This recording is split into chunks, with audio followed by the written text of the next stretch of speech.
Good morning.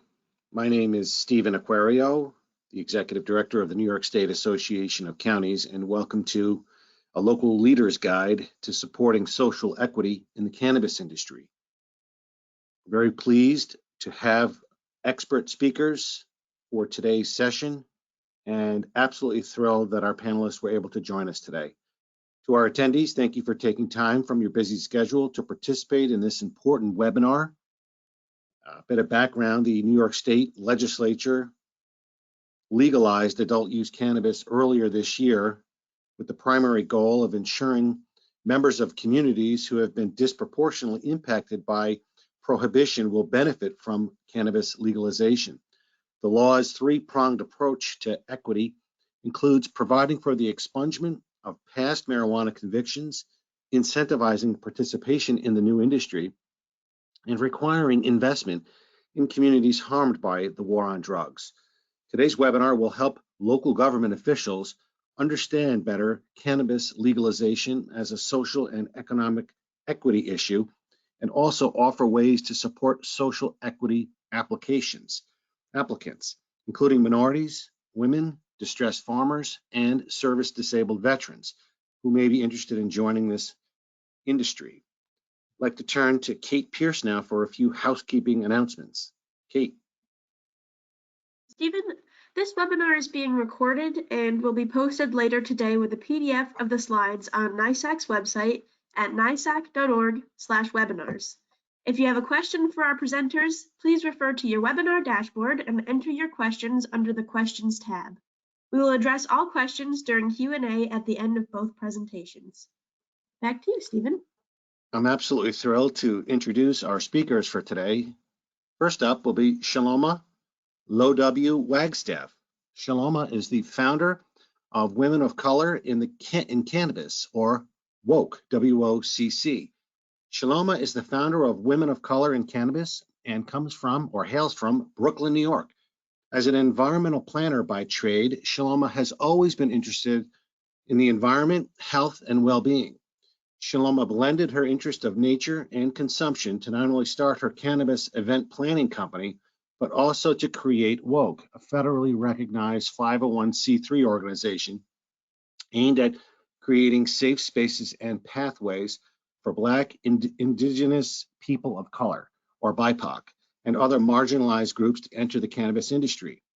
Through free monthly information sessions and other services like free resume and cover letter reviews, vetted job board and mock interview practice, WOCC provides both employment and entrepreneurial skills to help guide the community members in carving out their own slice of the legalized cannabis market.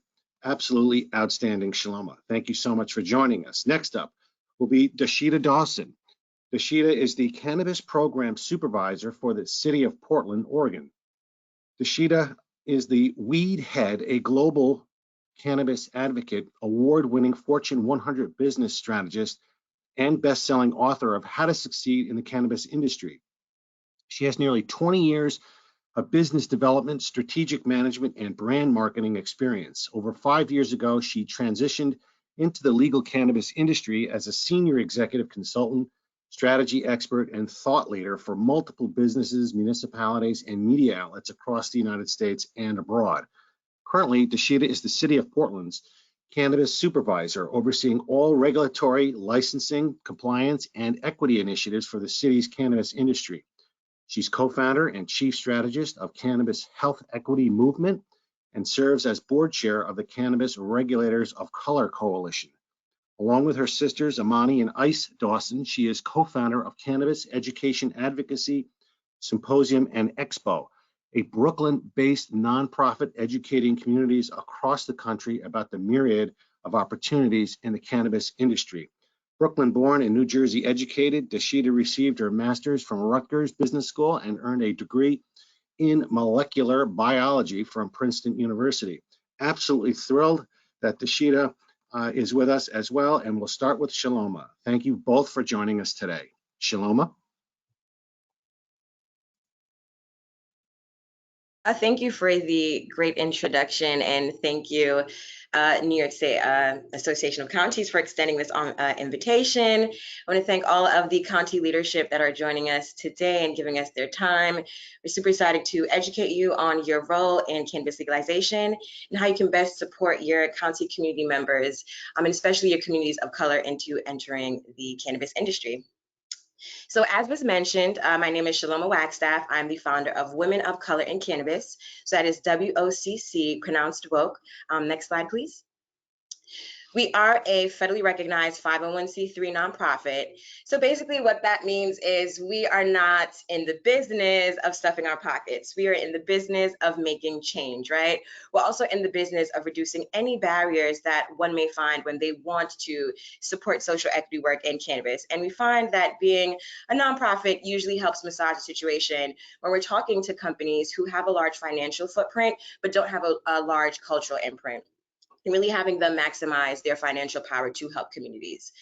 Women of Color is all about creating safe spaces and pathways.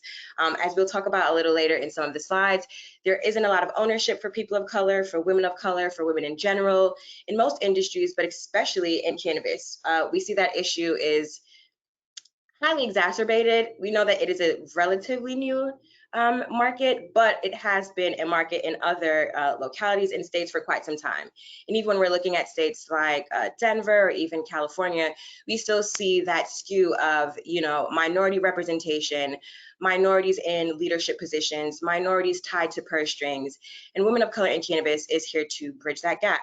We do things like increasing skill sets by providing free monthly sessions to get education, but also, as mentioned, resume workshops and cover letter workshops, because this is a new industry and a lot of people are interested in getting in the industry and may not know how to do so.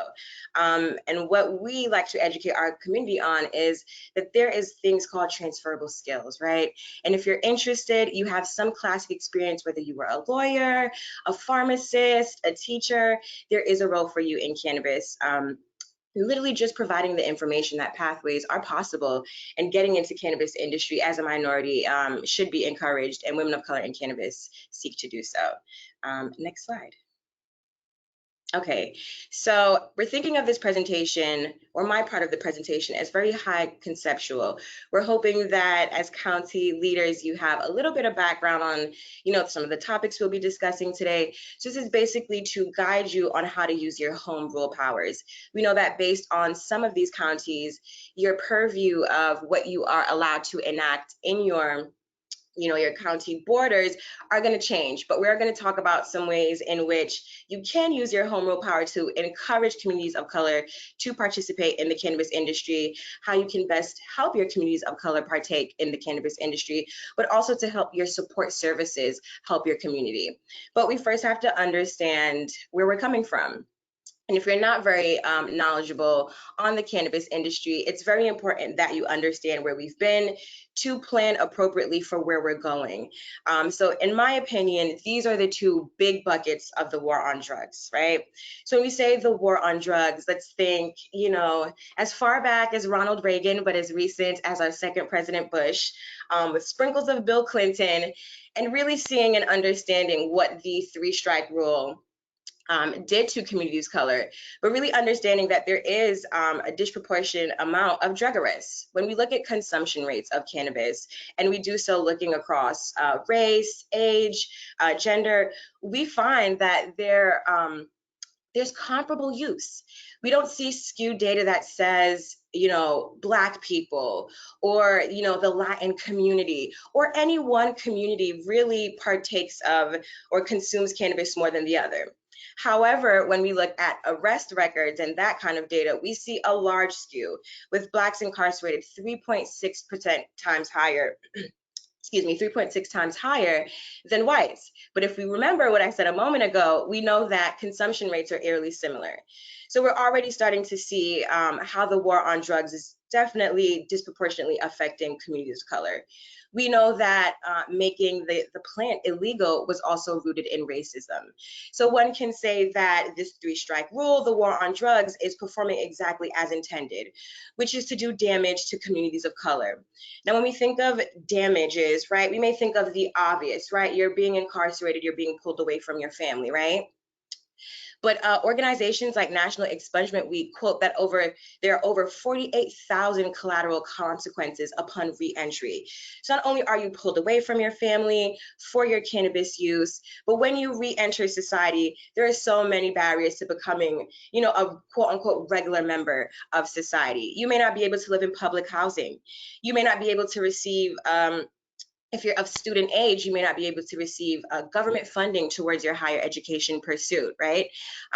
If you were a woman and you might have went to the hospital, for example, and a blood test was performed on you and they realize that there is cannabis in your system, you are opening yourself to having your children removed from CPS. So there's a variety, of ways that when the government, I should say, decided to criminalize cannabis, they criminalized a lot of, BIPOC members of society. And there was really irreparable damage to these communities of color based on making this cannabis plant illegal. We know that there's been about 600,000 arrests annually. And if we know that the statistics is 3.6 times higher, we know out of those 600,000 arrests, those are people of color, right? And once again, just many barriers to re-entry, like employment, housing barriers, and for local government voting, reducing your voting population or voting eligible population, because we know there's a difference between our voting population and voting eligible. And if we know that basically the cannabis industry has been built, on the backs of Black and brown folks, excluding them from government participation through voting, having them find up to 48,000 barriers to re-entry in society, it's really a disservice to these community members, especially when we know that cannabis is projected to be $1 billion business, which leads me to my next slide. So why social equity in cannabis? As mentioned, we know that cannabis is a booming industry. We've seen the financial implications in Colorado. We've seen them in California. However, we are not seeing minority ownership, and that is a problem. If we are throwing people in jail or have been throwing people in jail for this plant for several decades, and now we're building financial avenues directly tied to the plant, to me at least, those very people and those communities should be reaching or reaping, I should say, those benefits. However, once again, when we look at the data, less than 1.5% of stakeholders in cannabis companies, and we're talking legal cannabis companies, are the owners are people of color, right? So that's disheartening. When looking specifically at Black-owned dispensaries, they're less than 1% in the entire industry. So once again, we're including Denver, we're including, New Jersey, which just legalized, we're including California and all of the other 17 states, and I think we may be at 18, so do not quote me on total count of states. But when we're talking about all these large markets, less than 1% of these dispensaries are Black owned. Less than 2% of cannabis businesses are just owned, period, by Black people. So it's very interesting because, as we know, and I'll mention a little bit in the type of licenses that you can get, there's a variety of ways to enter into the cannabis industry and to find ownership. I know we often think of dispensaries as being the, one-stop shop, but you can have a cultivation operation. You can have a manufacturing operation. You can do delivery. And depending on your state, there may be other opportunities. So to hear that 2% of businesses, so out of all the businesses, your marketing firms, your cannabis banking, your cannabis, website development, out of all of those things, less than 2% of cannabis businesses are owned by Black people. So it's very important to kind of understand, once again, where we've been. We know that the war on drugs ravaged communities of color, tore apart families of color. We know that Blacks and other races, the Latin community, Caucasians, we all consume cannabis in equal amounts. It's comparable, our consumption rates. However, ownership is definitely skewed. So when we talk about social equity in cannabis, it's literally doing the right thing. We know data-wise how communities of color were ravaged, but we also know the financial implications of cannabis. And social equity is ensuring that communities of color, people of color, find not only their slice in cannabis, but they find financial freedom. There's so much opportunity in the cannabis industry, and the communities that have been ravaged deserve to get that financial compensation. And how I look at it, as reparation, not only for the war on drugs, but for the greater implication that is being a person of color in America. But that's another talk for another day. We're here to talk about cannabis. So I will go to my next slide. Thank you so much. So I thought it was very important to break down the law. So as was mentioned by the supervisor this morning, the Marijuana Regulation and Taxation Act, which is the MRTA, was passed this year, March 31st to be exact, but some of the protocols didn't actually go into effect until April 1st, and there's still a few open items. So as a brief overview, so you guys understand what happened or what is in the purview of the MRTA, some people might also refer to it as the murder, so don't be alarmed. All of those are the same thing. MRTA, murder, well, murder, I should say, and the Marijuana Regulation and Taxation Act, all of the same things. So for one, it creates the Office of Cannabis Management, the OCM. And basically that is going to be the regulatory body that says, how are we going to do this thing? How are we going to roll out licenses? How are we going to circulate information on the licensing process, but also what you can and cannot do under the bill? How are we actually going to make sure that funds are being reinvested in communities? How are we going to support local communities like yourself, organizations like this, who focus on, educating local leadership? But basically, the Office of Cannabis Management is the governing body, and it's composed of a 5-member board. I believe 3 of the appointments were made by the governor, and then 1 appointment by the Senate, and then 1 by the state legislator. They have all been appointed, so the board is up and running, I believe, as of last month. And then there's a 13-member advisory board that is still in process.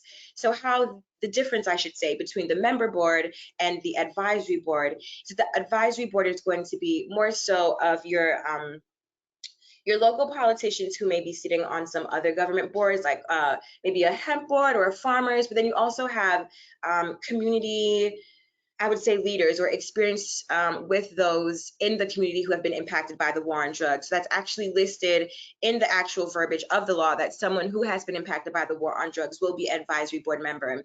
And the difference, once again, between the 5-member board and the 13-member board is the advisory board is supposed to be, I guess, that cultural connection, really breaking down, the needs of the community that has been impacted by war on drugs, and provide cultural context to the licensing process, thinking of things like making sure the cost is not an exorbitant one. Because if we're talking about helping, the BIPOC community, oftentimes that community and those pockets of the population are lower income persons. So having a application cost be something between 500 and 1,000 may not be the best way in which to get lower income members to participate in the cannabis industry. But having discussions like waiving, felony participation, for example, in some other localities, you cannot have a felony cannabis charge and participate in the cannabis industry. But having those discussions and saying, hey, once again, that might be counterproductive to underwriting the war on drugs,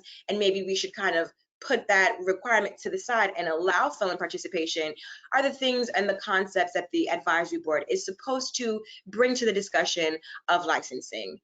So with that being said, there are a variety of licenses that we are given in the MRTA. So your cultivation, which is basically your growing operations, your processing, so your trimmers who are going to create, take the excess that can't be used if we are, for example, selling to a dispensary and they're looking for whole flower, there's a certain amount that you have to trim, and just processing the overall plant, or even if you're distilling it to send to, some other cannabis business in the supply chain, but we have processing. We also have delivery licenses. So we'll be able to make sure that patients who have trouble leaving their homes or their housing facilities, that they're able to still receive their medicine by way of delivery. We have cooperatives, which I believe is a very exciting option for New York. It is an option that should be explored for smaller communities because it does allow for, really granular level of participation, but also of community building. You can do a cooperative per locality. You can do a cooperative. Discussions are happening about unions, but it would be interesting to see a union do a cooperative. So there are a variety of ways. If you're familiar with the co-op structure, for example, with growing fruits and vegetables, you can see how it is community building to have a tight network of growers, but also that same community being the community in which you would sell to, right? But we also have sales, which is your general retail operations, which we also call dispensaries. So once again, that terminology is interchangeable, retail and dispensary locations. And we know that this is a big ticket item, that a lot of people are interested in opening a dispensary. And I just tried through my work of women of color in cannabis, and just letting people know, yes, a retail location is a viable option, but it is an expensive one. And unless you have, a big financial network, whether that's family and friends, whether that's corporate funding, whether you've just been really good at saving, it's a lot of money to open a retail operation. You have to think of things like tracking your product from seed to sale. You have to think about hiring. You have to think about things like compliance. So unless you have, a lot of funds, I would say definitely focus on one of the other licenses. We also have micro businesses, which once again is an attractive option for your local communities to get involved. You're not going to need a ton of capital. You're not going to need, some of the kind of processes and regulations that you may fall under for the cultivation facility or processing or even sales. So micro businesses is definitely another way to, make those folks interested in entering the industry, but without having to go through as many hoops and hurdles. And then lastly, consumption lounges. Once again, this is also an attractive option. You don't have to track, for example, things from seed to sale because you won't be necessarily selling, which would be a retail operation. Consumption lounges is just for people who are interested in consuming. I will say one caveat is you cannot have a liquor license. So that is very important to know that if you are interested in having a consumption lounge, you cannot also hold a liquor license. The MRTA also did great things as far as possession. We know that a lot of the arrest rates had to do with stop and frisk and finding, the cannabis plant or cannabis product on our community members. So the MRTA actually allows for up to 3 ounces of the cannabis plant on your person without having to receive a ticket, get arrested, or start your criminal journey, which no one wants. Another big ticket item was expungement. So marijuana related crimes cannot be expunged.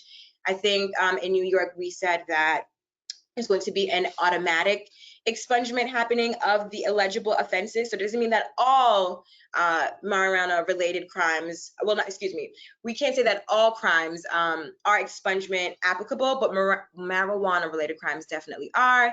And the process should have began because there was an 18-month turnaround for that. So we know some of the processes started, but expungement was also a big ticket item. Home grow as well. If you are a patient and you are looking to really understand and know the product that you are consuming and really be involved, or if you're not a patient and you're a consumer and you want to be involved, home grow allows for 12 plants per household, which means 6 mature and then 6 mature plants and 6 non-mature plants or clones. And that's really great once again. However, there is a cap of 12 plants. So if you do live in a big family home where it's you, your wife, your children, your grandparents, your brother-in-law and sister-in-law, that does not matter. You are still capped per household for 12 plants. And then lastly, and most important to myself and other community organizers, is community reinvestment. There is actual verbiage that says that at least 40% of what's projected to be the $350 million revenue for New York State cannabis should be put back into the community for a myriad of reasons: to fund social services, to make sure that we can increase budgets for necessary social services. And that's really important. And I will talk about your role as, county leadership on how do you best maximize and help your community through the estimated profits from legal cannabis. So, and lastly, that last bottom is just to let you guys know that all of this only applies to 21 plus age. You cannot be 18 and consume cannabis unless you are a patient, and that is a different process because you'll be joining the medical program, whereas the MRTA is specifically for the recreational adult use. So you don't have to be worried, for example, if you know someone who is under the age, maybe they're a 15-year-old who suffers from seizures, and they've been looking into cannabis as alternate medicine. Through the medical program, that would be permissible, and there's other rules for the New York State medical program. I am solely focusing on the recreational MRTA law. Next slide. And Dashida, I promise I am wrapping up soon because I want to be respectful of your time and your slides as well. So you may be wondering, we just talked about the law. How is the process going to roll out? How do we expect to walk our community members through licensing? And I know that it may be discouraging, but licenses aren't projected to circulate, go in effect. We aren't looking to have our first, dispensary location, cannabis business open until 2023. Now, that may be disheartening to some community members, but I like to tell folks this. We have 2 years to get our ducks in a row. We have 2 years to really understand the law intimately. We have 2 years to create action plans.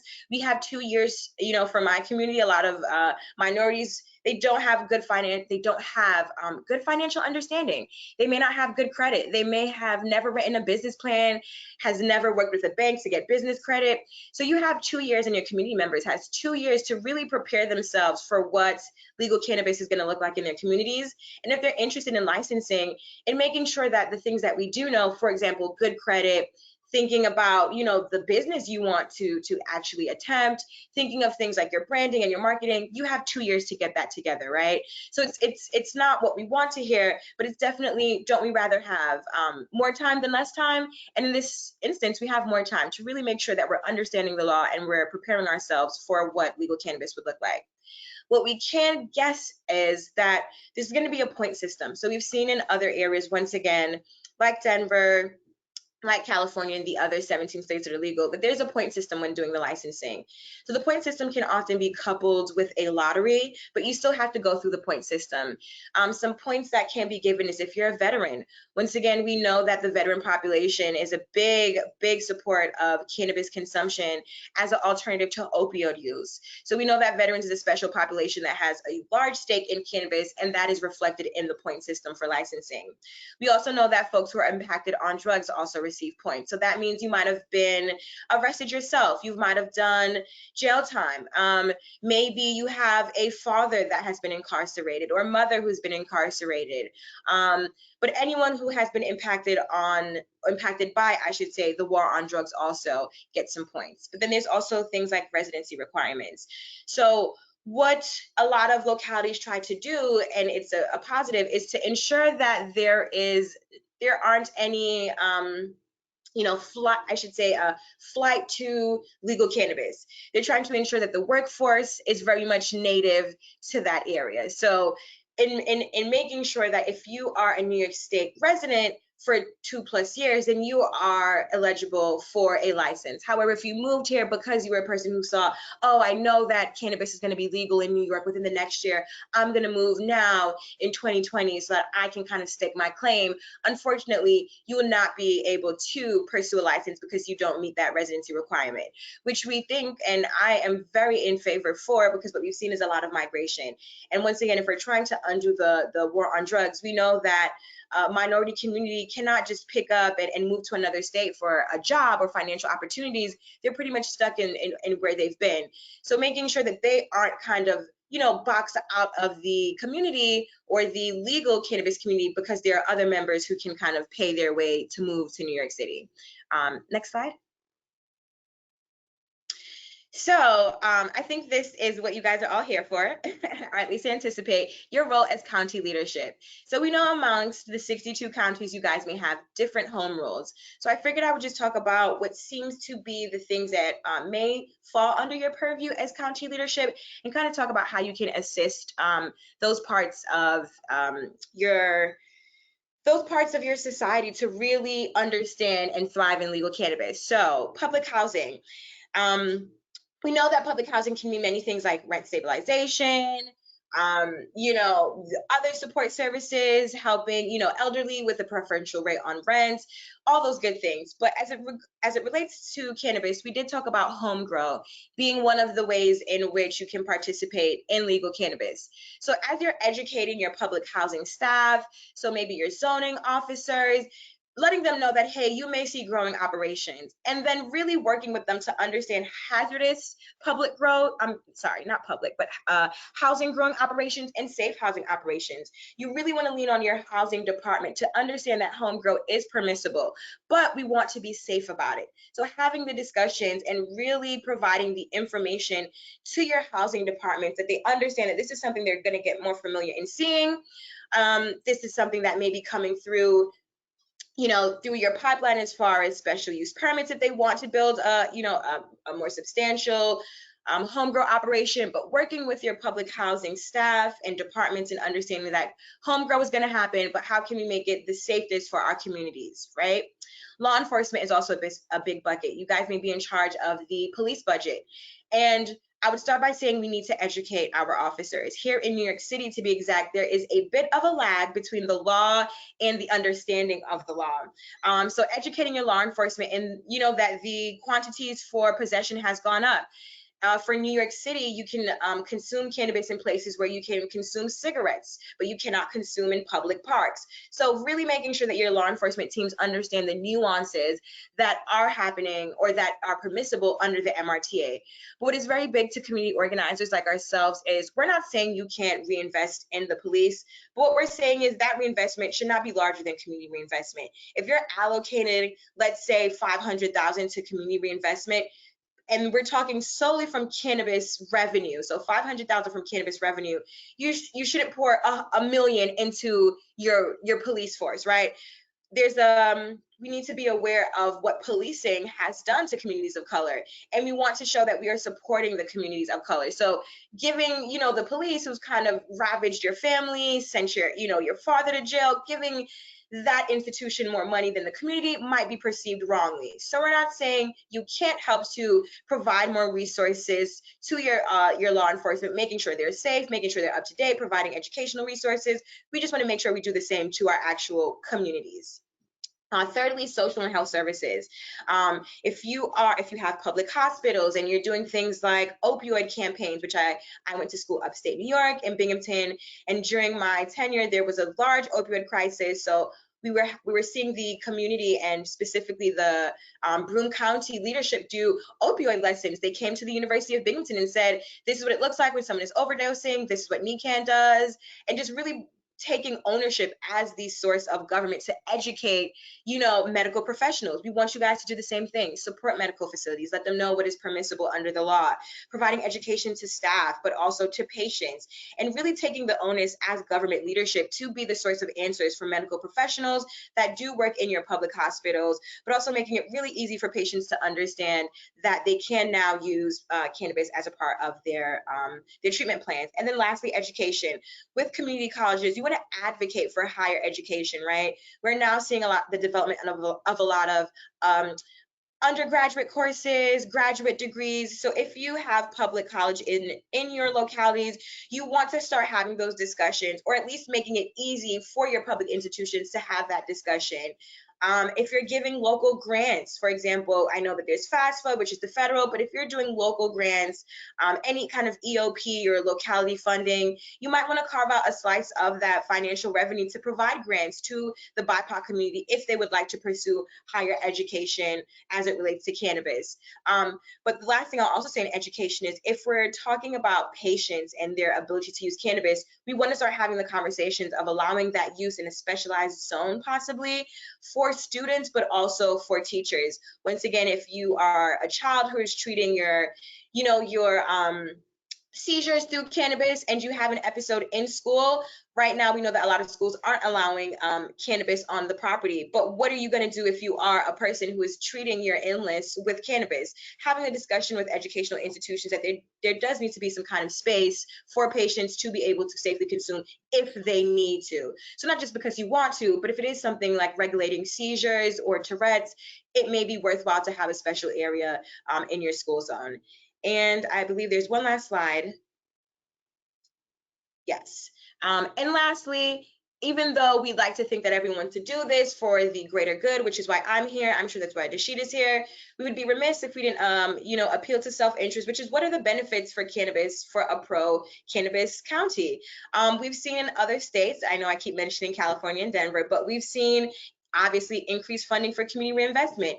You can really start making robust investments into your community centers, education plans, repaving streets, but really listening to your community and saying, how can we help you? And now having a really good fund to kind of start working through those things. Increase in local businesses. If you don't want those big box stores, your MSOs, which are multi-state operators, if you don't want those guys from California coming into your local, county and trying to open a dispensary, consumption lounge, being a pro cannabis county will allow your community members to apply for licenses and to actually open local stores. So you can see an increase in mom and pop cannabis businesses. You can also see a decrease in opioid use or just overall prescription medicine through being pro cannabis. We've seen in other states a decrease in certain crimes such as rape and robberies, which is always going to be a good thing when you're decreasing crime, but also less recidivism. So when we're thinking about the war on drugs and there's a lot of people incarcerated for cannabis, they often come out of imprisonment and fall back to the same things that put them in jail in the first part, where it's whether consuming due to the PST that they dealt with being incarcerated, or they were selling illegally as a means to provide financial freedom for their families. But if you're pro-cannabis, those are, issues that they would no longer have to think about, which helps reduce the recidivism rate. And then lastly, unlimited potential for cannabis sector growth. If you're pro-cannabis, that means you're having discussions with patients, with business owners, that you're thinking about different types of businesses like consumption lounges, co-ops, and you're overall creating a robust environment for your community to really get involved in cannabis, but to make money and to feed it back to the community. So we think that it is definitely the better decision to be pro cannabis. So I'm officially done with my presentation. I hope you guys learned a lot, and I'm looking forward to any questions you may have at the end of this session. Thank you so much. Shaloma, thanks so much for your presentation, and everything that you have said is incredibly valuable information. And I really appreciate the last slide of benefits of a pro-cannabis county and going through the various provisions that you included in there. Thank you so much. Let's hear from Dashida Dawson from the city of Portland. Thank you very much, Dashida, for joining us today. Thank you so much for having me. I did want to do a quick time check just so I can pace myself appropriately. How much time do I have at this point that I should be trying to aim for? I think that you should go through, take the time that you need to do the presentation that you have before us. We scheduled an hour, but it is no problem that we go over an hour at all. So please take the time that you need. I would say 30-minute would be the mark that you should begin to wrap up, but 20, 30 minutes, please take your time. Okay, sounds great. Thank you so much. So Terrific. I am very thrilled to be here. Again, my name is Dashida Dawson, and I'm currently the cannabis program manager. Has been transitioning into this role over the last 6 months. I'm also the chair of the Cannabis Regulators of Color Coalition and a co-founder and chief strategist for the Cannabis Health Equity Movement. Just to clarify, I'm transitioning into the manager role after being in the supervisor role for a year. I've been overseeing the city of Portland's cannabis program for now 19 months, and there's definitely a lot to learn, and I am really eager to figure out more of the public-private partnerships that are required to really make this industry work. And so I'm also highlighting some of the things that I do in the private sector with the Cannabis Health Equity Movement, almost out of necessity, because I myself am a patient and need the regulated market, whether it's medical or adult use, to work. And it seems it is most efficient to educate lawmakers, legislators, and county leaders and influencers in terms of the policy. So we'll move into our first slide, which is really our learning objectives for this presentation. And I always start with this just to kind of make sure, okay, did I actually hit this objective? The first thing we're going to go through is really understanding the historical impact of cannabis prohibition juxtaposed to the current regulatory landscape. And Shaloma really did a great job breaking down a lot of that, so I won't be as detailed, but the fact of the matter is that everything that she identified is an important part of that historical impact. Next, we'll move into introducing to the definition of health equity and how that reframes the definition of social equity. And of course, talk a little bit about the Cannabis Health Equity Movement, or CHEM, which is a demonstration of social equity agents working in coalition. And a good portion of how I thought I could help county leaders be more effective and supportive social equity as I was needing to teach them how to become a social equity agent. And so everybody will have their agent badge by the end of this session. But I also wanted to make sure I gave an example, and some of it has been actually in place or in the legislation for the MRTA, as Shaloma also outlined. But we'll talk about this three-pronged ERP approach to cannabis policy advocacy as a starting point for social equity agents, and you'll learn what ERP is as we discuss this further. So let's jump right into the next slide, which is the problem. And number one thing we can actually point to has been our U.S. cannabis policy. I mean, Shaloma highlighted from Reagan on, but I would say starting from Anslinger, which is over 80 years ago, cannabis, which is both hemp and marijuana, has been subjected to a lot of political pressures dictating its prohibition, and a lot of it being racially motivated and charged. And it was, in effect, it was effective as a tool in ensuring that the sort of racial discourse and socioeconomic differences in the United States specifically really continued. And so that is the current problem is U.S. policies. Now, before we get into describing more of the problem, I want to make sure y'all are following along. So we always give a couple of key terms because sometimes they may be the first time that you've heard them. So on the next slide, we jump into what some of these key terms are for our problem statement. So first is war on drugs. When I talk to a lot of leaders in government, they have a very, very different definition. Some people believe this is the crack epidemic. Some people believe this is how opioid has now been the conversation, and we want to treat people who have opioid issues, whereas when it was a crack epidemic, we actually put people in jail, and that's part of it. But in fact, when we look at the data from Drug Policy Alliance, which shows that over 40% of drug arrests were due to cannabis, and nearly 90% of those cannabis arrests due to possession alone, what we know to be a fact is that the war on drugs is really a war on people, and we define it as the racially biased enforcement of cannabis prohibition that disproportionately impacted Black, Indigenous, and Latin communities. That's what it's defined as, and if you're a social equity agent, you got to understand that from the door. The legacy market is a new terminology as of the last 2 or 3 years, and it's really most, from a business standpoint, most well defined by calling it the supply and demand of the unregulated cannabis industry and the communities that are supported by this economy. Most people are used to calling it the black market, and with the black market comes a whole bunch of other negative stigma. What we think, cartel, police, SWAT, all of that. And in reality, there's a rich history, a rich legacy in an unregulated market that is by and large consumers. And those are the consumers that were 90% of the arrests due to cannabis possession. Our arrests in our history has not been what we would consider to be cartels or distribution in a much larger way. The data shows us this, and we continue to report on it, but we're not necessarily treating this market with the respect that it deserves. Even as a businesswoman, this is a real supply and demand, and when we ignore it, we do not prepare the legal market for an ability to integrate it and grow as a result of that. But 95% of the legalization, even though they say it's for medical, as you go across the country, most people are interested in this unregulated supply and demand, which is in New York, multiple billions of dollars, and supposed to be the largest in the country. We have to pay attention in New York to what's happening in the legacy market. And lastly, New York is the first in statute to call it adult use legalization, but people often refer to this as recreational, and I think it's important to bring from other legal markets data as to why adult use or personal use is a better name.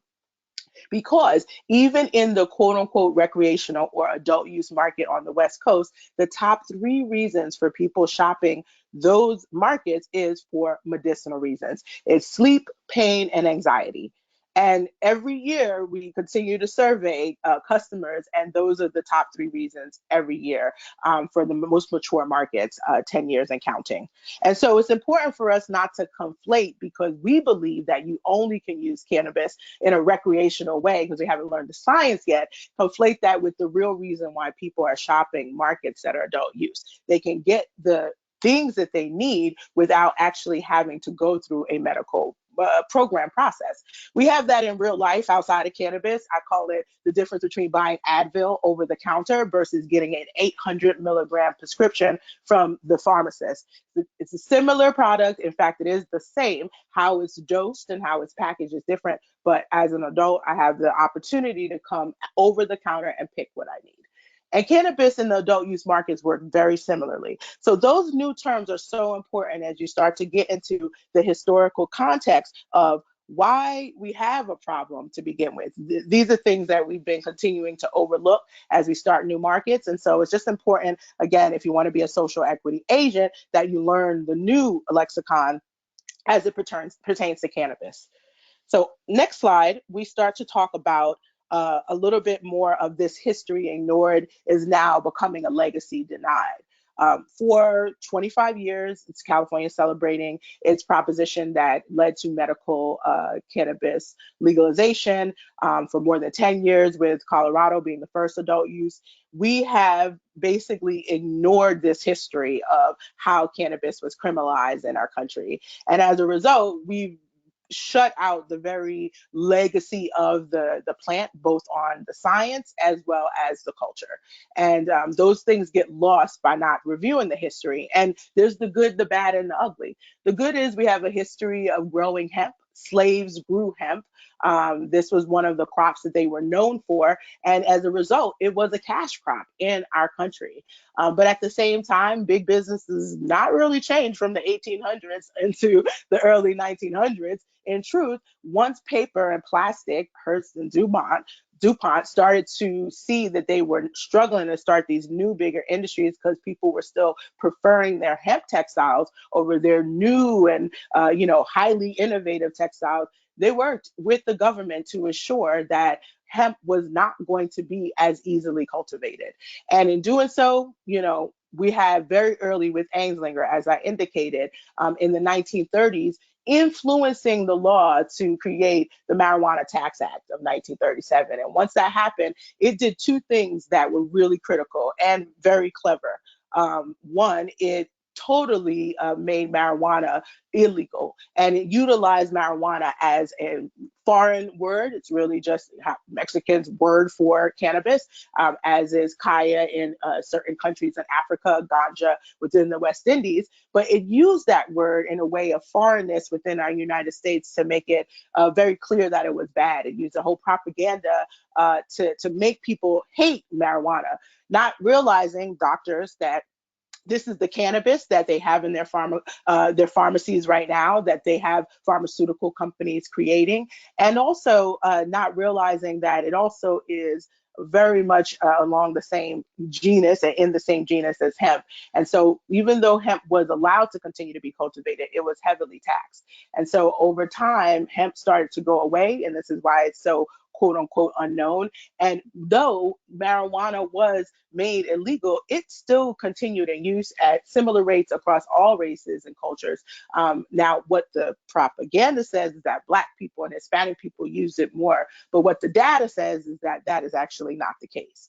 As we go into our, civil rights movement, we start to figure out THC, which helps us figure out our endocannabinoid system.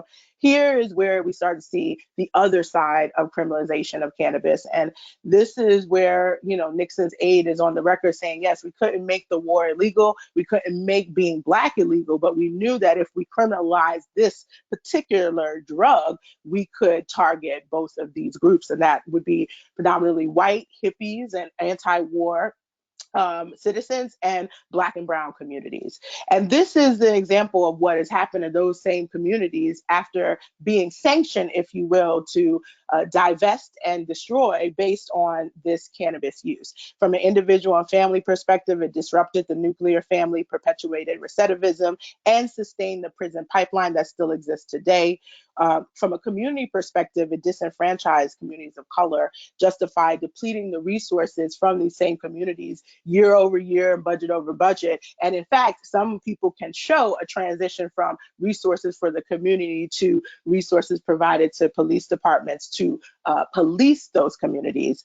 From a wealth perspective, we've seen stunted poverty, stunted wealth building, limited job opportunities that keeps a lot of our data the same for the last 30 or 40 years in terms of unemployment rate. And then health is something that I always want to make sure to point out, because cannabis is inherently medicinal. And so it's medicine first and always. And because of what has happened in our communities, we've perpetuated mental health problems along the lines of urban trauma. And we also have made patients of color, as it has legalized with medicinal use, we made patients of color actually fear cannabis as medicine because it comes with all these other collateral consequences.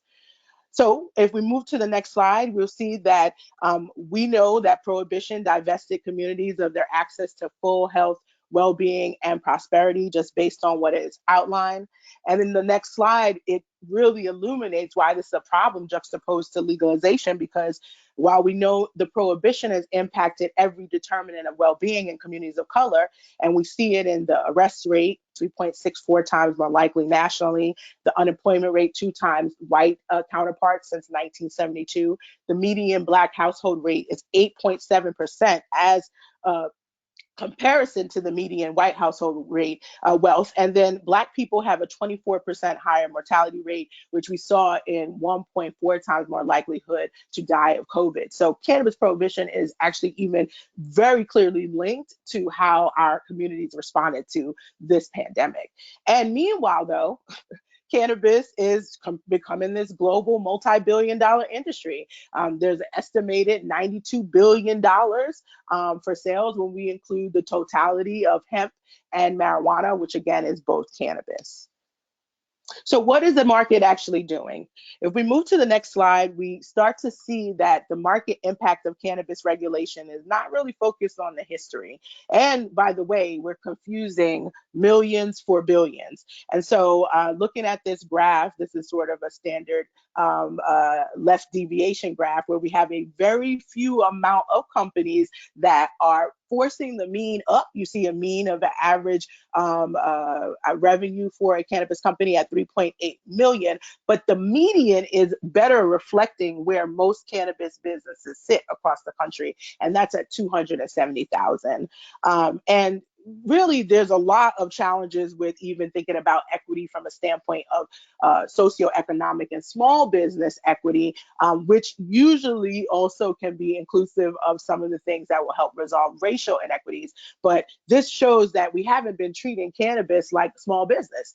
We've been treating cannabis like big business, but it's actually still very small. More than 75% of cannabis companies have less than 2 million in revenue.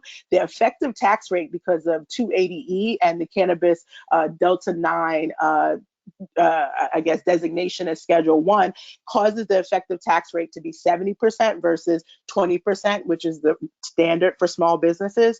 When we look at comparable SBA caps for what can be a small business. It's actually 4 times bigger than the cannabis space. So agriculture, we're growing something. 8 million is what we're considered a small business, versus retail, which is where we think of cannabis all the time with dispensary. 16 million is considered to be less to a small business. So cannabis is even smaller than our national small businesses. The legal market is also trending opposite to the legacy market. Every time a new market opens, we have projections. Yes, it is new revenue, so you're always going to beat LY, and it's always going to feel like a lot of money. But the reality is we are not growing as fast as expected. Meanwhile, in most of the new markets, the legacy market or the unregulated market continues to grow. And in fact, like in California, our regulations and our local county regulations can impact creating a new gray market that can be straight added into the unregulated area because it's still unregulated, and not a way for the government to really capture those funds and be able to utilize them in the best way for citizens. So, what we found is that the legacy market continues to trend upward. It is definitely at a much more aggressive pace in a legalized market, and mostly not for lack of trying. There are a lot of people who have tried to integrate, but the regulations tends to make it very difficult, higher barriers to entry. And then, of course, there's a lack of diversity in product and in operators. So the last thing I'll say is that I came from Target, Victoria's Secret. Target is a $70+ billion a year corporation and conglomerate. Big cannabis is big. I'm not trying to play them, but big cannabis is still a lot smaller than big industry. And so there's also that lets you know who our giants are. Curaleaf is on track to surpass their previous 1 billion to 1.2 billion. This is one of the biggest cannabis companies in the world. And meanwhile, J&J, the largest in terms of sale pharmaceutical, is on track to 50 billion. And then Amazon, which just came out in support of the MORE Act, which is a federal bill in the House, is on track to 400 billion. And so it's just important for us to recognize that on the order of things, cannabis is still a small industry. And as a result, whatever you do at the county level, it should be in favor of and in support of growth of small business. That shouldn't just be something that's said, it should be implemented, because these are in fact very small business 90% of the time. In our next slide, we talk about what's happening in terms of current and past laws. Like I said, we're over-regulating to the point like we think this is really big business. It's not that big yet. And that is an equity issue, but we're also not seeing the science. And right now we're focused on regulating the molecules versus the plant. We focus on THC and CBD because of its abundance in THC in the marijuana side, or the THC compliant side, and the abundance of CBD on the hemp designated side. I highlighted just a couple of things here, which is basically one, CBD is psychoactive as well. I definitely tried to dispel any myths. All cannabinoids are psychoactive, and that they work on your nerves, and that makes them psychoactive. There's different levels of intoxication and impairment depending on which cannabinoid, and there are hundreds of them that you're dealing with, but we only focus on 2, and there are hundreds. And what we're seeing as a trend, not in the United States, but overseas, that I hope starts to come here, is as we go into our next slide, we'll see that science is really probably going to be what starts to influence law and policy. So again, if you want to be an agent, a social equity agent, it's good to understand that this isn't hocus pocus. There is science behind cannabis as medicine, and it's very important that you take on your health professionals, the county health department, become more competent as it pertains to cannabinoids, and pairing yourselves with leaders in the space that have already doing it is probably the first step. But the goal is always to kind of get a pipeline of newly educated cannabis regulators and the entrepreneurs to ensure that the markets are really seeing its best. And so when you have people even come into your county to say, hey, we want to start a business, I still think that it's really important that they understand the context of the history. And so yes, understand also the context of the science, so that you know, as you're making your decision, you know that you're having, again, good stewards of the cannabis space joining. In our next slide, what I'll say is we've been disappointed. And so we're about to talk about some solutions, but the cannabis legalization laws and regulations, as a regulator, I can honestly say are largely failing to remediate every aspect of cannabis prohibition. And I, am new to the public sector coming from the private side. But one of the things I've always felt as a person who's always voted and participated and been relatively civically engaged is that the government belongs to the people. And we have our, war orders as civil servants to ensure that the people are getting the things that they need. And it also means we have to be accountable for when things were not in the benefit of the people. And prohibition, not only did it disproportionately not benefit certain communities, it didn't benefit everyone because we all have an endocannabinoid system and we all have ailments that if you look at our stats, 1 in 1.5 people are sick with something. And what we see in the stats is that Black and Indigenous communities are sicker. And so I think of the fact that the government has an accountability to rectify what its previous poor policies and laws were, and that so far has been missed. And so in our next slide, we jump into what's the solution.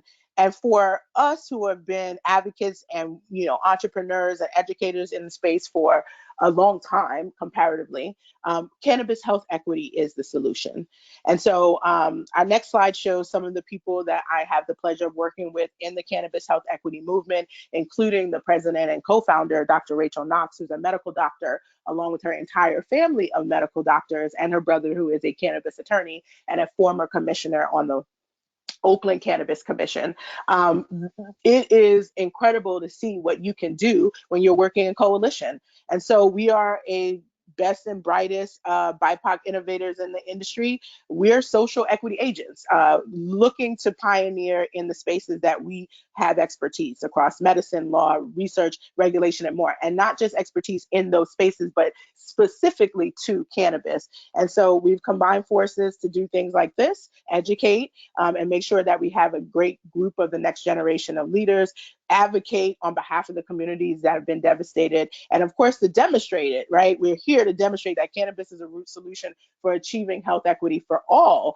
And to demonstrate it, oftentimes it means you gotta get in. I can show you better than I can tell you. And some of that effort for me transitioning into the regulatory role was to be a leader within the government that could be a social equity agent and to demonstrate to other leaders within government how you do that. So we have some new terms and more in our next slide before we jump into the solution. So these are the new terms for the solution.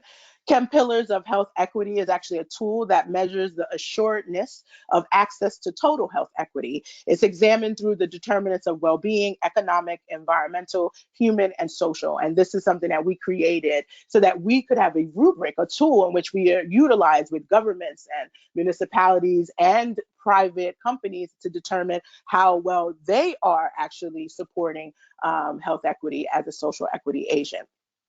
Cannabis health equity is the assuredness that cannabis policies and regulation leverage the economy, taxation, research, and utility of cannabis in all forms to achieve health equity. And I would say by and large that has not been the case. It's been really, really limited, and we have so much more to do. And then social equity agent is defined as a person or entity, public and or private, that demonstrates good cannabis stewardship in transforming the weaponization of cannabis prohibition into health equity centered assetization of cannabis legalization. It's a mouthful, but you can do it if you're very, very much understanding the pillars of health equity, but also understanding where your social capital lies, where your health equity capital lies. In our next slide, I'll talk about our pillars of health equity. And this is a busy slide and normally has a number of transition points so we could focus, but I'll start on the lower left side. And for us, we define health equity as the assuredness of access to full health and well-being. And a lot of times we start the conversation in cannabis with economic equity. And so actually I'm on the lower right side if you look at the slide. And so the economic equity is the assuredness of economic reciprocity, access to opportunities and services, but it's also possessing personal and collective agency, which is really something that has been missing in communities for decades. And for some, they've never had that. And so economic equity is something that we know can be addressed within the cannabis space. And it's one of the first places we go. We're like, oh, there's an economic opportunity, so here's how. But also when you think about the cannabis tax revenue, there's an opportunity as well for equity to be impacted, economic capital to be provided. And so that's economic equity. Environmental equity, as you move over to the left side, is having access to and maintenance of clean air and water and land. And some folks will probably scratch their head and say everybody has that. And in Flint, Michigan, that is still not the case. And so we know there are communities that no matter how many drugs we give them, how many doctors, prescriptions they have, if they go home to a place that doesn't have clean air and clean water, they're still going to be sick. And so environmental equity is key, but people don't realize that cannabis has the opportunity to actually heal soil. It does soil remediation. That's one of the innovations. And so not just about money, but also how does cannabis help the environment? When we look at human equity, we are talking about assuredness of access to experiences and opportunities and resources. And we really focus a lot here on the education of people. We also focus on physical, mental, and spiritual fitness, noting that physical fitness is really our healthcare system. So it's a very small part of what we see human equity to be.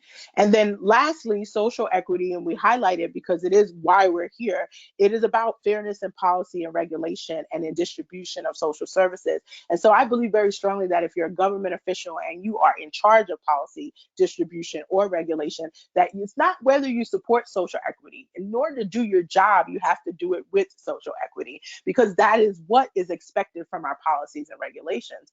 I would also argue that probably some would say in America, we haven't really seen it done very well. And that's why we kind of keep fumbling it. We keep making it the thing. But social equity isn't the thing for us. It's actually something that we can actively do as agents. And in fact, is a vehicle for us to be able to get ourselves to health equity. And so in the next slide, the big aha or the solution for us is that social equity is the vehicle, health equity is the destination. Cannabis is our core solution. And again, as you move to the next slide, I couldn't agree more, because I know that there's 50,000 plus uses for cannabis when you think about agricultural, industrial, medical, and nutritional. And honestly, we've been really focused on just this yellow circle, medicines and supplements, but there is a really big ecosystem of cannabis and the impact. And when you move to the next slide, we see that we look at that impact, it happens to be a global impact, one that helps you create jobs. And also, if you superimpose the global perspective of cannabis with our pillars of health equity, you see that there's so many places that you can be a social equity agent. It is not just one place. So again, agricultural, industrial, medical, and nutritional, think about that for your county, for your jurisdiction, but also community revitalization, maintenance, and growth. What's the infrastructure that you need to do that? What data and policy and regulations will help support that infrastructure, and what public-private sector partnerships need to happen to keep that sustained. And so this is for us the true north on how we get this done. Our next slide shows us that really social equity agents can actually remediate every aspect of cannabis prohibition. It's an inside-outside game. You can be a social equity agent, and we expect our government officials to be that, but also we expect our private businesses in the space to also be that, and for government to anticipate it. As we really close here, I put an example of becoming a social equity agent. And so our next slide highlights, where is your capital? And you think to yourself, oh my gosh, that was a lot. The Chem Pillars is a lot. I understand it. I agree with it, but where do I start? The truth is, it's just a rubric, and it's something to help you get a guide on areas or buckets and ways that you can utilize your capital. But for someone who's a government official, most of your capital is, in fact, in social capital, based on your influence over policies and regulations that will impact economic, environmental, and human equity. And so if you understand that every day in your work, what you're doing, and not just subject to cannabis, there's social equity at play, and you're an agent driving your community and constituents to a health equity destination with all of your decisions. So the case study that I gave is, and we can advance the slide to 2 times, just so that we can move to all 3. One more time. Thank you. Perfect. So becoming a social equity agent is not very hard. It starts with what are the little things that you can do. This to me is one of the more comprehensive frameworks. It was developed by the Cannabis Regulators of Color Coalition. It's the ERP approach to cannabis policy reform, and E standing for end, R repair, and P prevent. And what are we ending, repairing, and preventing?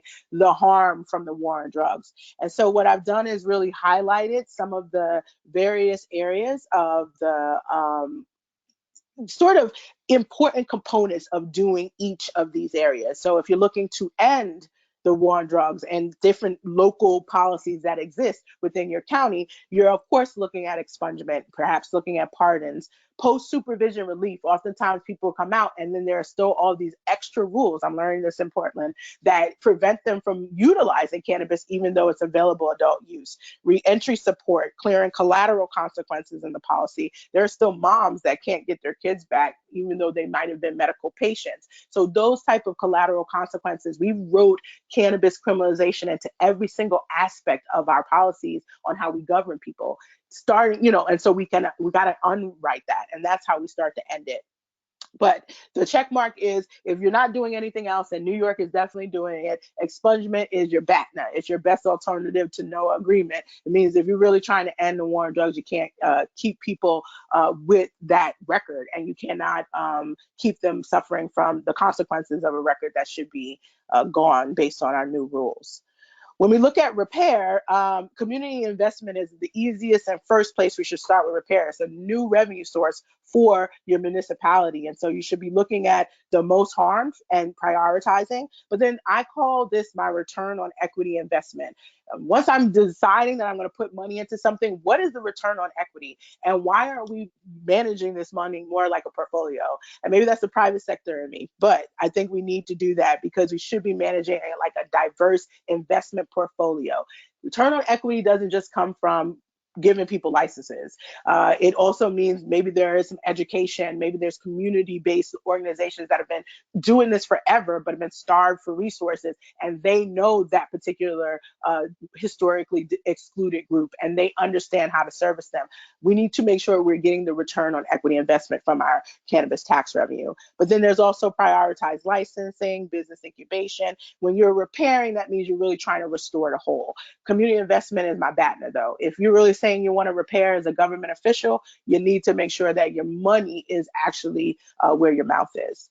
When we think about prevent, this is about preventing future harm. Many of these mature markets have continued to harm people because there's no accountability. We're not measuring anything. We're not monitoring it. We're not reporting. That's why we started CRCC, because we needed to have that consistently, and we need data sharing. Learning from each other is how we prevent further harm. There's also a need for public re-education. People like to legalize and think, oh, because it's weed, everybody's going to understand it. There's so much science behind it. There's so many new laws. A public campaign within your county is really key. Representation in policy and regulatory leadership. As you put together your task force or the groups that are going to decide within your jurisdiction, make sure that it accurately represents one, the impact of the war on drugs, but two, the constituents within your county. And then last, we talked a little bit about labor agreements, because this is fast. The cannabis workers are fast becoming a worker group that is actually very diverse, probably the most diverse part of the industry, but being very much disenfranchised. And so labor agreements being an important aspect. But my BATNA is, if you don't have the way to measure, monitor, and report, you're not serious about this. And having that in government shows where government money has been spent.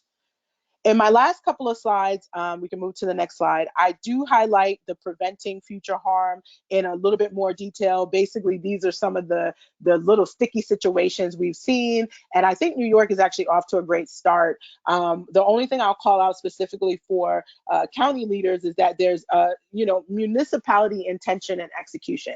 Be clear of the intent to be a social equity agent from the beginning as a whole agency or municipality, and then the execution begins as opposed to running to execute. The last slide, or the next slide, talks about just my last 4 steps and calls to action. basically get involved. The first step is to educate. You're already doing that because you're paying attention to this webinar. You want to learn the history in more depth, learn the science. It's out there. You can find many, many resources. But then after you educate, advocate. That means educating it forward. Do not allow people to be perceiving this wrong and not understanding the history fully. So share the truth, dismantle the stigma.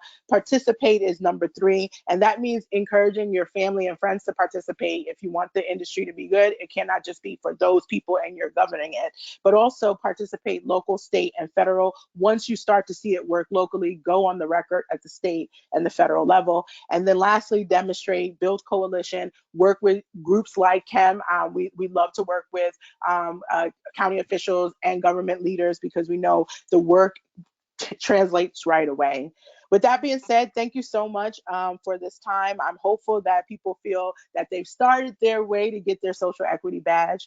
And if you have more questions, you can find me at both my City of Portland email as well as Kim.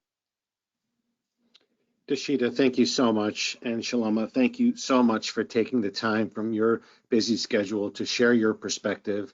I think we've achieved our objective here in trying to inform and educate New York local government elected and appointed officials on the important, very important societal impact questions, issues, policy concerns. Both of your perspectives were absolutely outstanding. I'm so glad that you were able to join us. Shaloma, we did get a question: is woke available to folks outside of the state, the city of New York? Hello, can you guys hear me? Yes.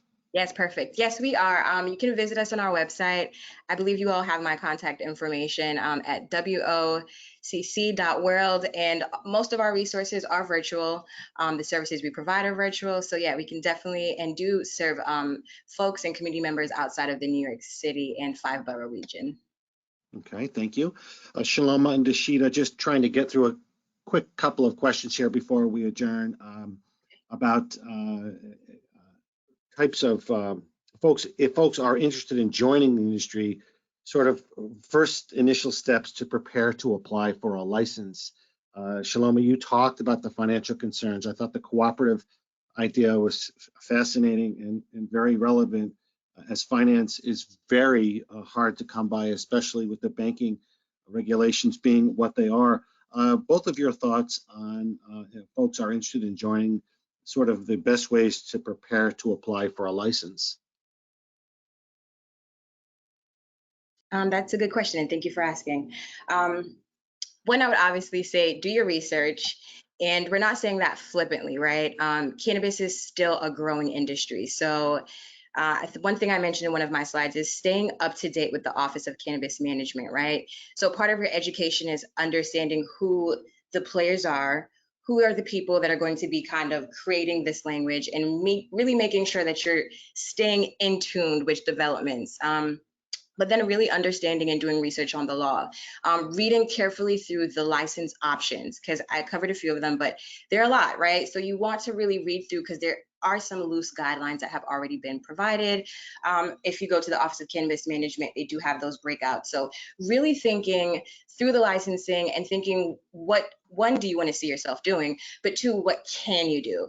A lot of people automatically want to jump to retail, and that may be an option for some, but not for all. So doing your research into the licensing, staying up to date with the Office of Cannabis Management, doing your due diligence, and really making sure that financially, and which is why I'm for micro businessing and cooperatives for communities of color, because it is a way to kind of undercut that financial burden by looking at it as a group economic situation, specifically with cooperatives.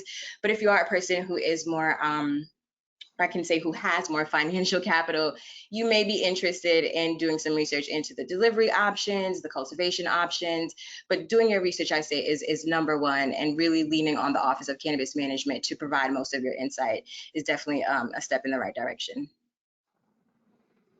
Thank you. I guess just to wrap things up here, and I do appreciate the comment, I think, Dashida, you may have made, that we have been treating cannabis like big business. And I would agree with that here in the state of New York. It is largely treated like big business, and in fact, it's not. It really is a small business at this moment with big business interest and ambition. But I appreciate that comment. I guess the last question we'll put out there for both of you to wrap up, if you will. Are there any resources that you would recommend for local government leaders interested in continuing to educate themselves and their residents about what we have been talking about today? Certainly your websites that you have mentioned and emails that you put out there, but are there things that you track? Are there things that you both watch in the course of a day across the nation to see where the industry is going, where the trends are going with this, sort of so that we could help better educate ourselves? Just to conclude, thank you both. Well, this is Dashida. For one, we started Cannabis Regulators of Color Coalition, and I did not give that information on the slide, but for that exact reason, we track with each other. We're regulating and implementing, and it's real time, and we represent so many states, and in fact, most of those states are ones that have had some sort of equity innovation in its policies. And so you could go to crc-coalition.org for more information there. We're actually going to be releasing a few white papers at the top of the year. And so those are great places. These are the things that are missing largely from the space, is that type of those type of white papers. I also look a lot at what's going on with DPA. I participated in multiple federal work groups, and they've released a number of opinions as well that you can find on the drugpolicy.org website.